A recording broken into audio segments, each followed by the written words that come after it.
আজকে আমি বলবো বিশেষভাবে সেই সকল মেয়েদের বা গৃহিণীদের উদ্দেশ্যে যারা প্রতিদিন পরিবার, সংসার, স্বামী, সন্তান নিয়ে ব্যস্ত থাকেন, কিন্তু নিজের স্বপ্নগুলো একটু একটু করে ভুলে যাচ্ছেন। জানেন কি, আজকের দিনে ঘরে বসেই অনেক কাজ করা যায়। ফেসবুকের মতন একটি মাধ্যম শুধু বিনোদন বা ছবি দেখার জন্য নয়, বরং কাজ করে উপার্জনের একটি বড় সুযোগ।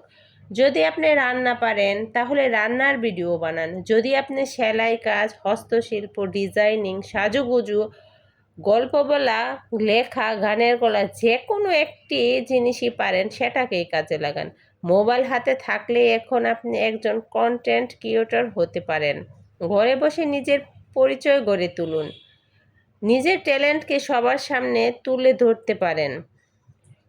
শুধু সাহস আর ইচ্ছা শক্তি থাকলেই চলবে। আজ শুরু করুন ছোট্ট একটি কাজ দিয়ে। নিজের কাজ শেয়ার করুন ফেসবুকে। যারা আপনাকে ছোট করে দেখে, একদিন তাদের মুখ বন্ধ হয়ে যাবে আপনার কাজের মাধ্যমে। আপনি শুধু একজন স্ত্রী না, একজন পরিপূর্ণ আয়ের মানুষও হয়ে যেতে পারেন। নিজের সময়টুকু নিজের জন্য একটু ব্যবহার করুন। পরিবারের জন্য কাজ করেন ঠিক আছে, কিন্তু নিজের স্বপ্নগুলোকেও যেন বেঁচে থাকে। ফেসবুক এখন শুধু বিনোদনের জায়গা নয়, এটা হয়ে উঠতে পারে আপনার আয়ের পথ, আপনার আত্মবিশ্বাসের উৎস। আজ থেকেই শুরু করুন। আপনার গল্প একদিন অনুপ্রেরণা জাগাবে হাজারো নারীর মনে। আপনার হাতে ভবিষ্যৎ, শুধু এক কদম আগান।